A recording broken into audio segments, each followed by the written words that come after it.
The myths in residential are that there's no money to be made, that it is wildly unprofitable, that it is so hard to manage. It's an impossible thing to manage and keep up with client expectations and things like that. You're hearing that from a bunch of guys who are in the commercial space. So they don't deal with residential at volume anyways. But there is a whole world of residential snow between technology and equipment that's come out that has changed the ability to create a business model in residential that is quite profitable and very scalable. Hey everyone, welcome back to the Landscaper's Guide. Today I'm here with Ted Glaser from Summit Lawns in Lincoln, Nebraska. We're going to talk about business models and how you really see this as the key thing to lead your company with. Is that right? That's absolutely right.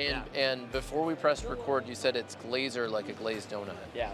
Because you've said that before to people. I have that one in my back pocket ready to go. I like that. Yeah. That's good. And we were just talking about Lincoln, and you said that it's a great place to live, but a bad place to visit? Yeah, the joke was always Lincoln is a terrible place to visit, but a great place to live. Are you from there? I am. I'm Lincoln born and raised, so ignorance is bliss. I don't know any better, but no, the joke is around, there's not beaches or mountains or things like that, but Lincoln has actually been rated like in the top 10 happiest cities in the United States, like time and time again. It's just a very nice city. Everyone is very friendly. The community is great. Yeah, I've spent many nights there because I'm from Chicago originally, and we typically go home and visit Chicago and then spend the night in Lincoln because my wife's college roommate lives there. Okay. And so I've been there and I've enjoyed visiting Lincoln actually. And I went during this cool street festival. Okay. And it was in July. Do you know which one I'm talking about? Tell me a little bit about it. Well, there's this like downtown Lincoln area where there's this like really big, I think it was like a brick walkway. Yeah. And they had a band and they had food tents and then there were a bunch of other restaurants. Was it like a farmer's market? No, it seemed bigger than a farmer's market. Okay. We have a really large farmers market downtown. In full transparency, I have no idea what event that was, but there's so much stuff going on downtown all the time in that area. And that little cobblestone area, it's a really cool, neat spot. And there's great restaurants and bars down there. Well, you spoke here. We're at the CIMA Symposium right now, and you were on the panel for breaking the myths of residential snow, because there's a myth that residential snow is terrible and a lot of people only like commercial, but you and one of my clients, Tori Schlanda from Betterview Landscaping, dispelled some of those myths. I didn't want to get into the myths too much, but more just kind of preface why you're here and why we're talking. And one of the things you said to me that was interesting was you have 4,000 lawn clients. So what kind of, is it lawn mowing, lawn fertilization? Is it all of the above, or what do they buy from you? Yeah, and I'll back up just real quick on the residential myth, because we can talk on that a little bit. The myths in residential are that there's no money to be made, that it is wildly unprofitable, that it is so hard to manage. It's an impossible thing to manage and keep up with client expectations and things like that. And the argument is you're hearing that from a bunch of guys who are in the commercial space. So they don't deal with residential at volume anyways. So it's just an unfamiliar thing. And when you're at an event like CIMA and things like this, predominantly you're talking about commercial snow. But there is a whole world of residential snow between technology and equipment that's come out that has changed the ability to create a business model in residential that is quite profitable and very scalable. So it's very interesting in that regard. Now, when it comes to our lawn care company and just Summit Lawns as a whole, we actually don't have a huge snow business compared to a lot of the companies here. I mean, I think snow makes up 10% of our revenue. Depends on the year. We're in a market where it can snow. The last 5 years, we've had all-time records of low snowfall. It's been a crazy stretch of 5 years with not a lot of snow. But our lawn care company, we have 4,000 clients across all services. We have 5 main profit centers, service lines: mowing, fertilization, weed control. We call it detail, but it's like enhancements. We don't do any design build, so they're not. Our enhancements are really just like mulch and bush trimming. It's like bed work. They're not installing anything. And then holiday lighting and snow removal. Okay. So those are kind of our suite of services, so to speak. And so the way that you feel you're able to have those 5 different profit centers, which are totally complementary, is by having a business model that's similar between all of them. Is that right? Yes. And so what do you mean by that? Yeah. So I often describe us as the Chick-fil-A of lawn care. And what I mean by that is Chick-fil-A is not a 5-star restaurant. They're not a Michelin restaurant. They are a fast food restaurant, but they're nice fast food. So if you look at the Chick-fil-A menu, well, first, if you look in their kitchen, there is no super highly specialized chef in that restaurant. And they're not dependent on super highly specialized, insanely trained staff. If you look at their menu, there are 9 to 10 ingredients that make up maybe 14 menu items, but it's really, there's chicken in wraps, sandwiches, nuggets, or a salad, and then either spicy or not spicy, and that's kind of it. So it's a very simple business offering, but you look at a Chick-fil-A, you look at the drive-thru, and you could have a line of cars going all the way out to the street. Yet somehow, that line moves fast. It's very efficient getting through that line. Everyone you come in contact with is wildly friendly. They're very polite, and the product that you get, it's like a really high quality chicken sandwich, but it's just a chicken sandwich. Like, again, this is just fast food. Right. And so as we relate that to our industry and what we do is we have taken the most simple services that we can, and we are doing all of basically the most simple services we possibly could. But even when you take like something that has complexity like fertilization, weed control, we simplified that down in as many ways as we possibly could, so that we can create a business that is very scalable, very frictionless, very fast, across all fronts, whether you're talking about sales and onboarding, or onboarding new clients, hiring, training, onboarding new staff, cross-selling and upselling to your existing client base amongst your other services. Everything that we do operates in a very similar fashion. So it's just very, frictionless was the word I used earlier. It just runs smooth at volume, and it's very easy to just pile on more work and keep going. So what are some of the things maybe how long have you been in business? Summit Lawns has been Summit Lawns for, I would say this is year 12. Okay, great. So are there things that maybe you had in your business model that you found overcomplicated it that you removed? Yes, the business that we have today is wildly different than it was probably 6 or 7 years ago. I graduated college in 2013 and was on a mad dash to the glorious $1 million number that everyone is so insistent on getting to. And through that journey, I was selling anything to anyone, anywhere, and I built this monstrosity of a business. There was no culture. If you had any experience, you had a job at Summit Lawns, and in 2017 timeframe, we were doing a lot of commercial work. I had a lot of staff that was very unhappy. And this is the whole story. I won't tell the whole thing, but I lost 50% of my staff in a matter of about a month. What happened? Culture, morale was very bad. It was a really rainy spring. Guys working really long hours. It was hard to keep up. The grass was growing like crazy. We were doing a lot of commercial mowing at that time. We didn't really have a good training plan. So how many people worked there at that time? At that time, now I say 50% because it's not like we were a huge business, but it was still a massive impact. So I think I had 15 employees and I lost about 7 of them. Okay, wow. Yep. A number of things were going on through this time period. Good guys were frustrated and leaving. Bad guys, bad attitudes, like they don't quit, they wait to get fired. So they stuck around. And through all this stuff, during the same time period, we were having major cash flow issues. I had an office manager who was embezzling from me at the time. There came a day where I pulled up to a 20-building apartment complex by myself, unloaded a mower, because I had to go out and help mow because we were down so many guys, and I just started bawling, just crying my eyes out, mowing this massive property on my own, and I was like, something has to change about this. And so the one part I didn't leave out was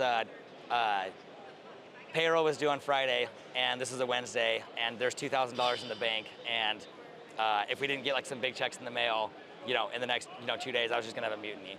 So there's an embezzlement situation going on during all of this as well. There's just a lot going on. Gosh. So during this time, I call that the summer of ass diamonds, because if you took a piece of coal and shoved it up my butt, I could have produced a diamond from like the stress and the pressure and the intensity. For sure. So it was just this wildly stressful, crazy time. That's where diamonds come from. That's where diamonds come from, yeah. They come from Lincoln, actually. Yeah. So what came out of that is I started to ask myself, where are all the hardships in this business? Like, why is everything so difficult?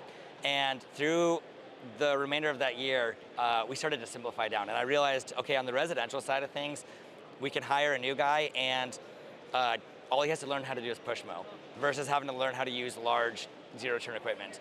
He can learn how to manage the job site appropriately because his trainer is only 30 feet away from him versus in a home association or an office or an apartment complex, he might be a mile away from the guy trying to train him in because they both have to go do their own responsibilities. So training became easier. Then we realized I can buy smaller, cheaper trucks with smaller, cheaper mowers. Then it realized, well, we don't even have to pull a trailer, so I can reduce that cost. Then we decided, okay, the sales process is very different. In commercial, you have this whole courtship, this song and dance of like, I'm going to build a relationship with a property manager, and it might take 3 weeks to go land this account. And next year, I'm back on the chopping block again for budget reasons. There's a whole thing with that. In residential, we realized I can measure a property from satellite and have a conversation over the phone, and in 5 minutes, sell this job. And if we're going to do that, well, let's charge credit cards. So if we're going to charge a card, I'm going to mow your lawn on Monday, charge your card on Tuesday. Now I have instant cash flow. Now I'm not working for a month, sending the bill at the end of the month, and then waiting another 30, 60 days to get paid. So we started solving cash flow issues. We solved training and onboarding issues. We solved how fast and easy it is to sign up new clients. And now you don't have to have a special account manager or the owner going and selling. You can have a CSR trained in the office, and in a matter of days, with a couple sales scripts, can sell your services. I already said the cash flow thing, by going credit card. There are all these different things, and it all started from how do I hire guys more easily? Like, what are the easiest services I can train a new staff on? That's where it derived from, and then we stumbled upon all these other things that we were able to change, and it ended up being we had a wildly different company than anyone else in our market. We stopped pursuing commercial. We got out of it completely. We went to the residential side. There's only one major company in our market servicing that, and they were very archaic, very old. And so we brought a little technology and a little youthful energy to it. And in 6 years, we went from being a company in our market to being by far the largest company in Lincoln, Nebraska. And it just happened in just very quickly. And it was all from just making an intentional shift about our business model. And it was it's been a wild journey. What were some of the books that you read, or maybe some of the mentors you talked with during that Summer of Diamonds? Yeah, so a few things there. Around the same time period, I got involved in like the service autopilot ecosystem back during the time. In this era, they were putting on conferences, and I started to make friends in that world. I was joining Facebook groups. I was too small at that time to use traction and EOS. That was just not something that we were doing. So in full transparency, at that point in time, it wasn't coming from books. It was coming from peer-to-peer, things like that. That's amazing. So what's been greatest for my journey, it wasn't even that I had a direct mentor or that I had a specific book that solved everything. It was that I started talking to other people, and I learned something from a guy in North Carolina, and I brought that back and injected into my company, and a guy in Louisiana, and a guy in Salt Lake City. And I am no genius. I'm a curator of everyone else's good ideas. I'm an idiot. But I just learned so many good things from so many other people. Was that going to in-person events, or was it like even just Facebook groups and stuff? It was everything. It was in-person events, it was Facebook groups, it was being intentional about being vulnerable and saying like, hey, here are the things that we're struggling with right now, but also being action-minded, saying, having a mindset that we can make changes and we can do things. And I think a lot of people get fearful and they say, well, hey, Jack, that's great for you in your market that you can do that, but that won't work in mine. And that is a limiting belief that will hold you down forever. Oh yeah, I deal with that a lot. My clients are special. Yeah. Hey, that might work in Lincoln, Nebraska, but I'm in insert whatever market whoever's listening is in. Mm-hmm. Everyone thinks their market and their customers are special, and they're not. Or it's great that worked out because your weather is this way, or your clients buy that way. And I'm not going to say that there's not a reality to that. Lincoln is a very modest city. We are not a high income town, and it's very there's not a lot of keeping up with the Joneses mentality, so people don't spend their money on outwardly facing things like lawn care, which is actually why our business model made sense for us. Okay. Very few people in the market are going to spend, $100,000 in their backyard. And you go to somewhere in like, Virginia and the DC area, some other wealthier climates and areas, and that's a common story that you have these landscapers doing really big, extravagant jobs. That opportunity doesn't exist in my market, at least not at scale. Ted, now that you've weathered the summer storm and you're years past it, what are some of the things when you're now on the mentor side and you're talking with other people who are in the thick of it that you're seeing coming up? What are some of the mistakes that you see? Yeah, I think it's really easy right now to say, oh, you should say no to all the things out there and only say yes to what fits your business model perfectly. But when you're getting started, you kind of just got to get revenue in the door. So I understand that. But once you get to a certain point, a couple $100,000, if we're talking to like, the sub $1 million guy, I think that it becomes very hard to scale past that, mostly because it's really hard to build a team when you have so many unique different specialty things. Like, well, for that client, we do it this way, but for that client, we do it that way. So if you can't standardize things, it makes it very hard to start building a team. It also makes it hard to hold people accountable and have conversations about what needs to be done when the expectation is a roller coaster all the time. So I think that's a big mistake that I see a lot of people making. Not having an understanding of some core critical financial metrics, I think are incredibly important. Their COGS percentage, I would say understanding client acquisition cost and how to do marketing spend. I cannot express enough how when you are under 5 million, it probably makes way more sense 98% of the time to outsource your marketing to an agency and have them manage that for you versus trying to do it yourself. When you're under 5 million, is what you said. I think when you're under 5, for sure. Yeah. Like almost 100% of the time, like that's not an in-house job. In my opinion, that's not an in-house job. That's an outsourced job. Yeah. Like the job of the agency is to drive leads. The job of the company is to convert those leads. I agree with so you. we should be 100% focused on selling and converting, but not like we don't need to be the experts in SEO and building the website and managing our Google ad campaigns and all that. Like that can be easily outsourced, and to employ someone with that skill set is going to cost double what it costs to just hire an agency. Way more than double. Yeah. Yeah, and then that person probably doesn't even have all of the skills to do all the different things to make it all fit together. Correct. Yeah. So the beauty of working with for the record, I'm not even a Ramblin' Jackson client. Yeah, but that's fine. But I'm a big believer in using your service, and like services of companies like yours. I just can't express enough how when you're doing it yourself, like when you pay an agency, your monthly payment is covering a massive array of skill sets that agency probably has 4 or 5 specialists within that company, so that you get a specialty from each one. And if you try to hire that yourself, you're going to get a person who's half-assing a little bit of everything. Have you ever thought about coming and doing sales at Ramblin' Jackson? No, but maybe there's a future in my path. Yeah, there could be. Yeah. You never know. No, you're right. The time it would take to personally learn all those skills. There are a couple things though, I say when you're under 1 million that I would do first. And so I recently did a podcast on this, and one of them is to claim your own Google business profile. Oh yeah. So this is google.com/business. You can all claim that today, whether you're like, you haven't even started your company or you'd be amazed how this is like, you're like, oh yeah, that's obvious. A lot of guys haven't done it. Yeah. Or they don't know the login. They're like, buddy who's no longer their buddy and is holding it hostage has it. And that's a scary thing. So I'm like, you log into it and add me or whoever's doing your marketing as a manager. That's how I set it up. Yeah.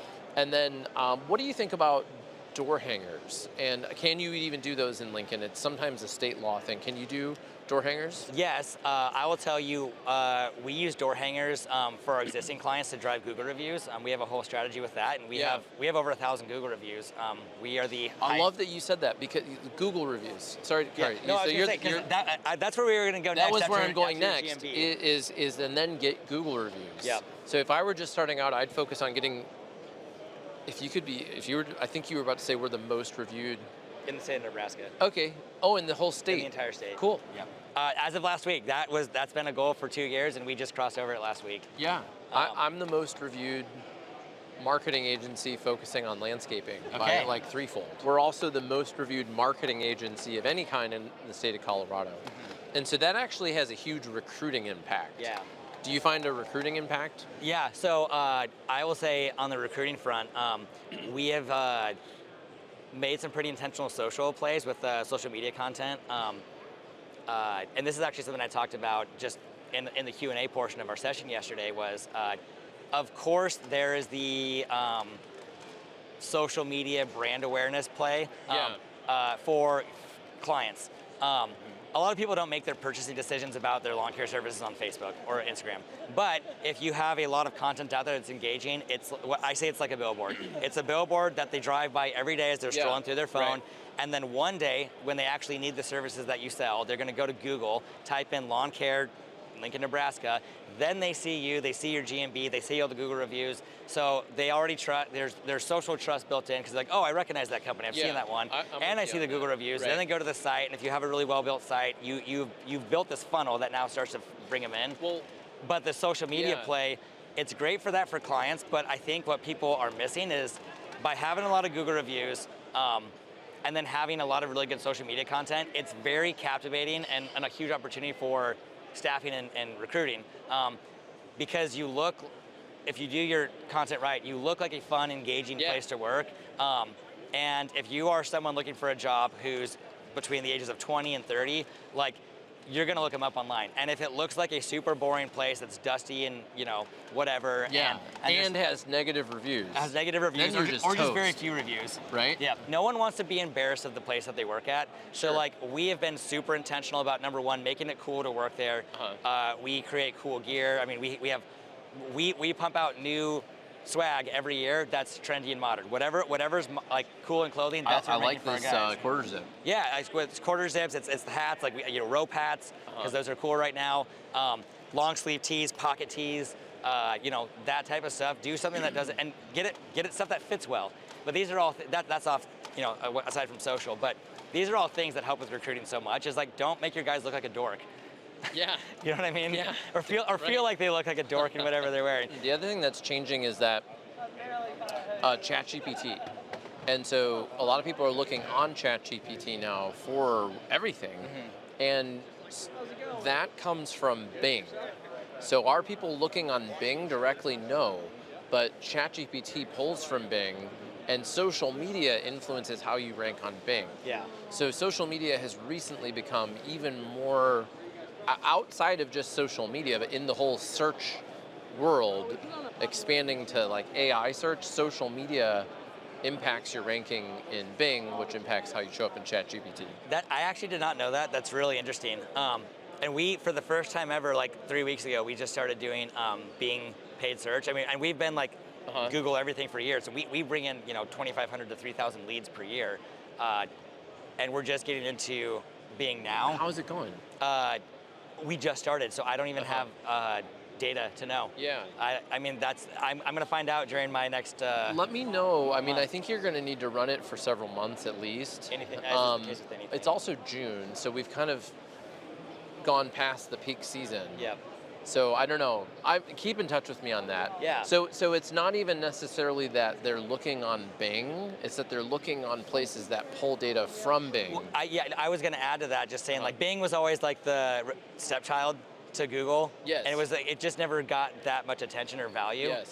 And I did not know that ChatGPT is pulling a lot or all of its results from Bing. But the fact is being in places that Well, here, do you want to do is something fun right now? I'm going to pull up ChatGPT. I use the voice function on here. I own a home in Lincoln, Nebraska. How big would my yard be? Are you asking this from the homeowner perspective? Yeah, the homeowner perspective. Would the homeowner be like, hey, who should I hire for lawn care? How would they ask that question to ChatGPT? Well, so this is where maybe they wouldn't even know. So like, I own a home in Lincoln, Nebraska, so I'm recording this. Yeah. Help me find somebody who can do my lawn mowing and fertilization. Which companies would you recommend? So you kind of get longer conversational. Yeah, I was going to say a homeowner probably doesn't know their square footage. Yeah, they probably don't. So I'm searching the web. Yeah. Okay, so it's searching the web, and then here are some highly recommended lawn. So there's Yardworks. Oh, look at that. We're fourth down. Okay, you're fourth down. Nice work. No, that's terrible. We should be number one. Well, so this is a great opportunity to find out. So and look, now they're telling us extras and highlights. So for you, it says high customer satisfaction. So how do you think they know that?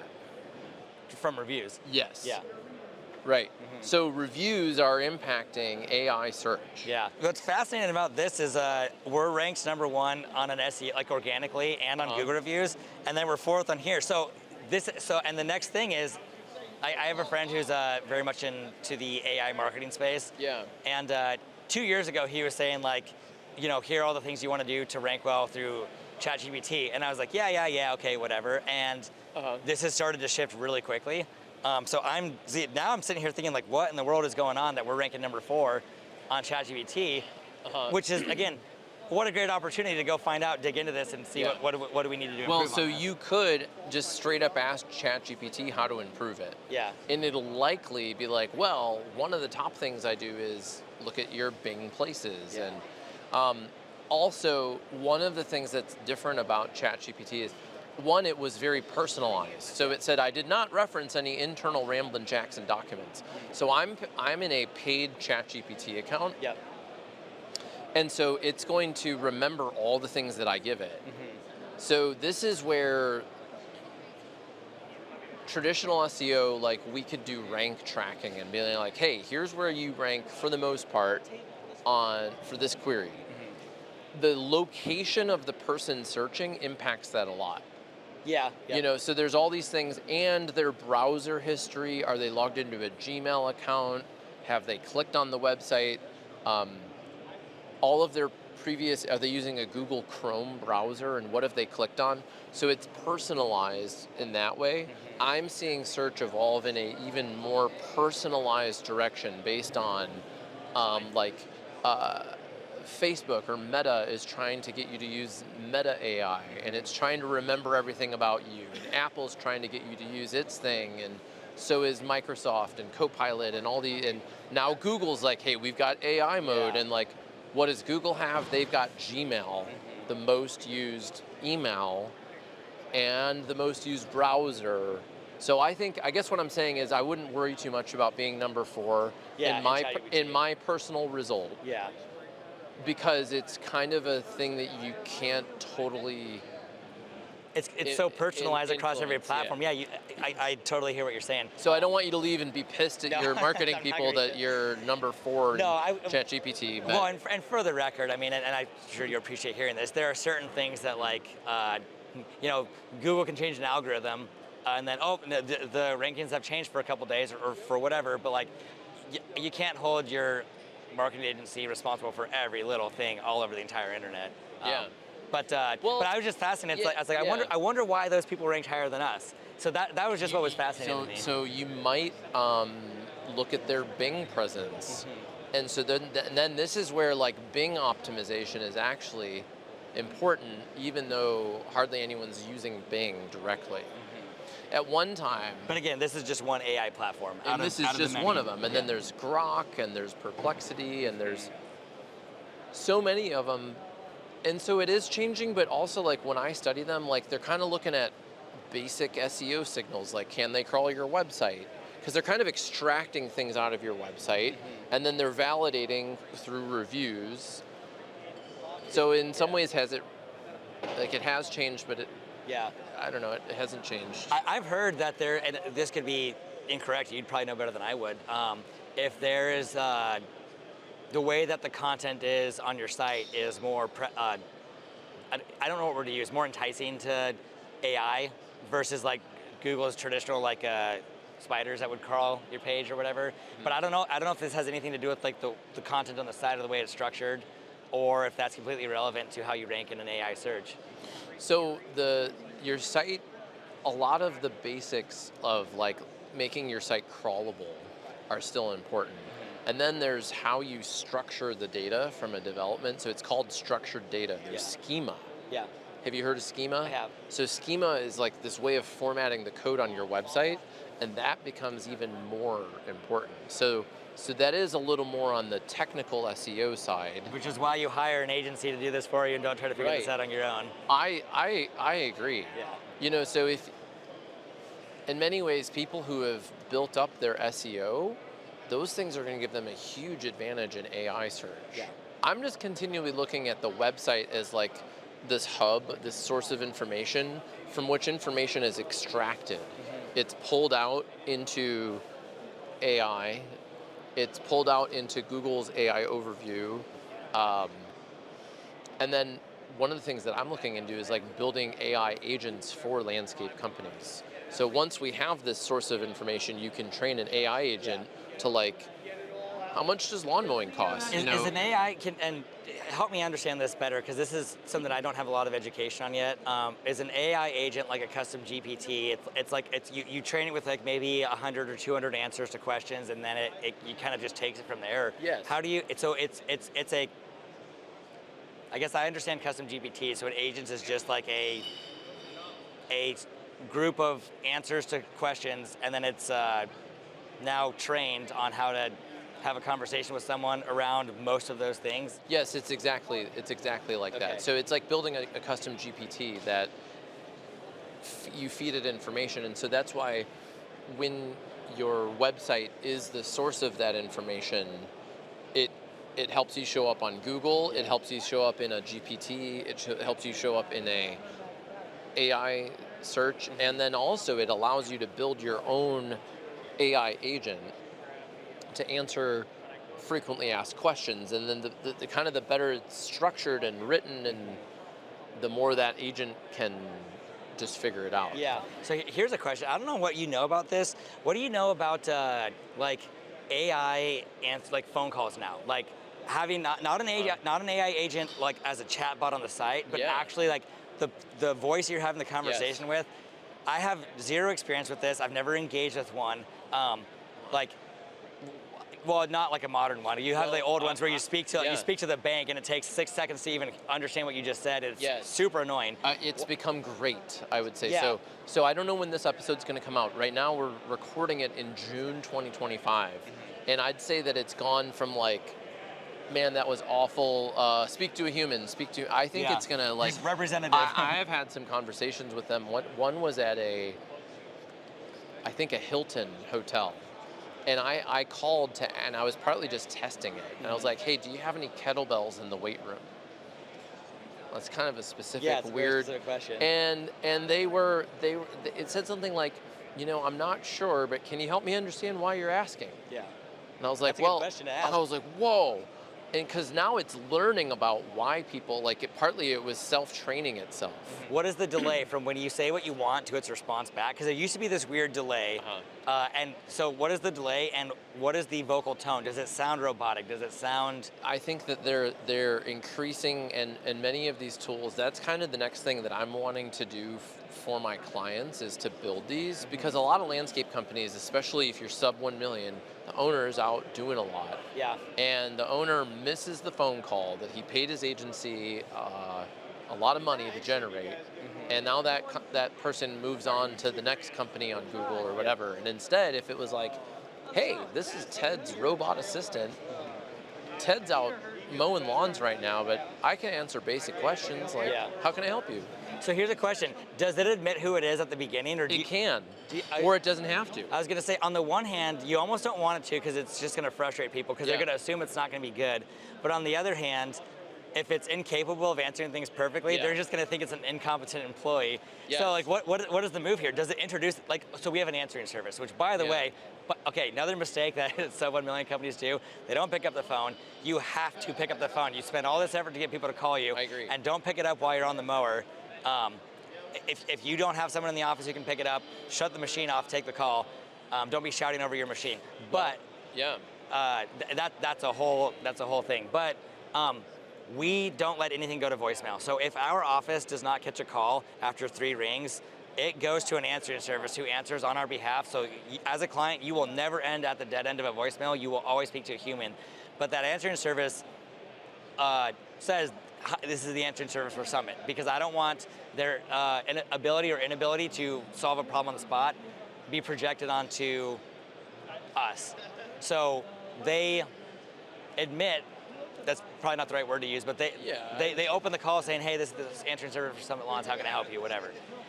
I don't know if that's a good move, like for an AI agent or not. Like, how do you build the best client experience out of that? I think we're going to see this evolve really quickly, and I think people are going to become accustomed to talking with AI. I think you're right. And that, I don't know, We'll find out soon enough. Yeah, I'm planning to with mine. Yeah. I'm rolling out a bunch of other tech changes right now, but the next thing I want to do, because I use a call service to answer my phone calls, and we found it was like one actual client of ours calls a month to our main line, because once people work with us, they have usually our direct line, our cell phone. We also use Zoom phone, but my whole business is different from yours. I think what you're doing makes perfect sense.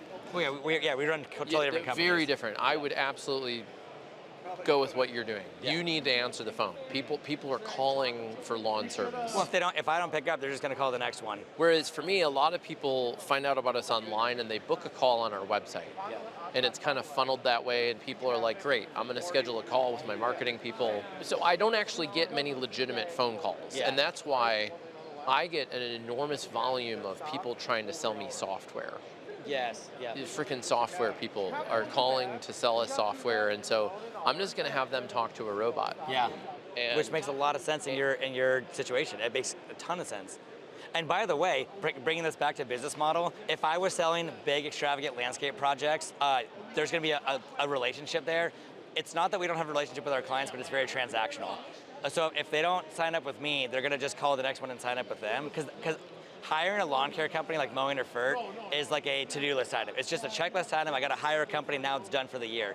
But if I was going to hire someone to build a backyard or be my marketing agency, I'm going to be I will leave a message because I'm going to wait for you to call me back because we're about to engage in a long-term, very intimate relationship.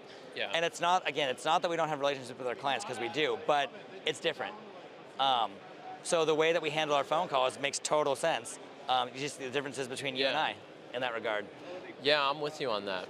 You're much more like a project-based landscape company. Oh, for sure. I mean, Yeah, it's a very high relationship touch. A lot of it's scheduled, and a lot of people, I do text and call with them. And which also, is a great personal experience. I try and run it in a very personal way. That's awesome. Yeah, but I don't have anywhere near 4,000 customers, right? So I'm running. It's different. It's just different. And I think what you do is great. It works. Yeah, again, for us, it works for us. And by the way we do it works for us. Not the only way to do it. I also have a colleague in my agency mastermind who has 4,000 website customers. Oh my goodness! And crazy. they're spending a tenth of what my clients do. And his is not a high relationship touch thing at all. Yeah. But also his customers are not expecting that. Yeah, they're probably buying a very simple service. They're not specialized in landscape or in anything. They just like small business websites. Yeah. And I bet they have a standardized, simplified service offering, and it's very easy to onboard, get up and running. But yeah, it's not super high in depth. It's a very simple. And that's great. He loves it. I love what I do. Yeah. So to each his own. To each his own. Well, hey, anyways, you shared a lot of great nuggets. You shared that mentors and people helped you along the way. If people are listening and they're like, wow, I'd love to ask Ted a question.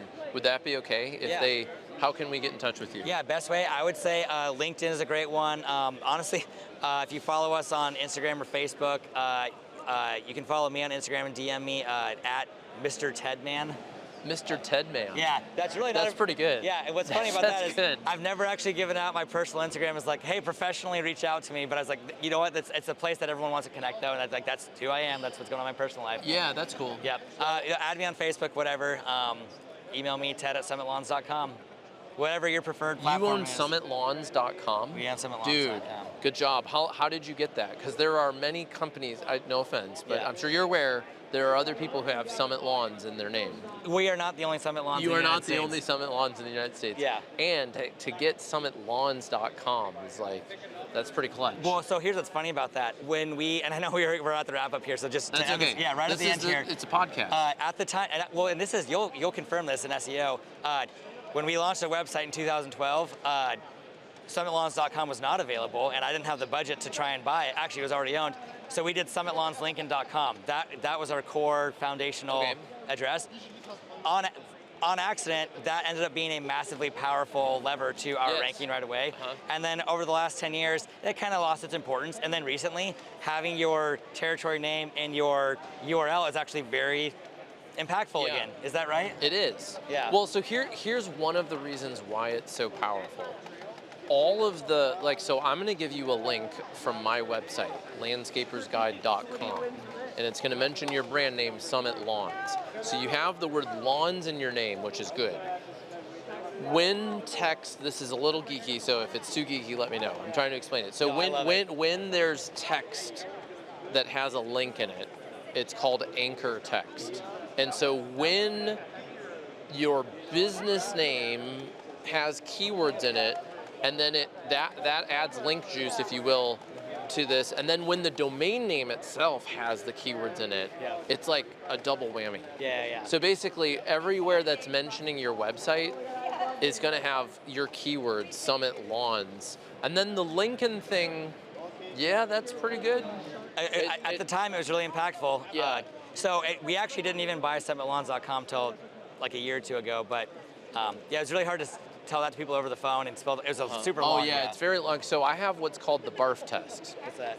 That's if you say your business name or web address and it makes you barf a little bit, it's a problem. Yeah. So to me, there's like this balancing act between branding and SEO stuff, and I always actually tip it in the brand direction. Yeah. Because if you got vehicles driving around and it said Summit Lawns, Lincoln, Nebraska.com, it's like, wow, that looks ugly. You know what I mean? Yeah. And like saying, just go to Summit Lawns, Lincoln, Nebraska.com, it's like, I don't know, kind of makes me barf a little bit. Yeah, a totally separate conversation we could have would be on branding, and on vehicles, you don't need to have your website or your phone number at all, just your name, because they're just going to Google you anyways, and that's wasted, in my opinion, it's wasted space on valuable real estate, but that's a whole other conversation. Okay, so this is one reason I may disagree with you, is because there may be another Summit Lawns that shows up. That's fair. Because depending on where they are, and sometimes your phone is set to Dallas, Texas, Okay. and you get like weird local results from somewhere else. Like I have a number of clients who have a common name, American Landscape, Best Cut, sure. Perfect Cut, Cutting Edge, Cut Above, right? There's a million of these, Yep. and they often get confused with different companies. Another really common one in Colorado, and I think even Nebraska, is Aspen. Yeah. Aspen Plumbing, Aspen whatever. Choose to say Summit's probably not, I mean, you go up to Summit County, it's Summit everything up there. Yeah, so that's the only reason that I would actually put it That's on interesting. there. Okay, I like a different. But I agree with you. They're Yeah. going to Google you, and if they're in Lincoln, they're likely going to see it. But there's also a chance that That makes sense. that they don't. Yeah, I get that. So, Well, sorry, man, I took us on a weird wrapping up, and then, he jumped back in again. well, that happens on this show when it's good. Yeah. So it's been fun. Thank you. Hey, I appreciate you having me on, and it's been really good to get to know you here. Yeah, you too, Ted. Thank you. It's been fun. Thanks, Jack. Like today's video and subscribe to our YouTube channel to get upcoming videos to help you grow your snow and landscape company. My name's Jack Jostes, and check out my free resources in the show notes and click the next video to grow your business. ChatGPT and a lot of AI tools, it's increasing. There's somebody flying a drone in here, so I got a little distracted. That's kind of cool. Kind of, right? It's like, does the guy know what he's doing? Yeah, don't hit a sign.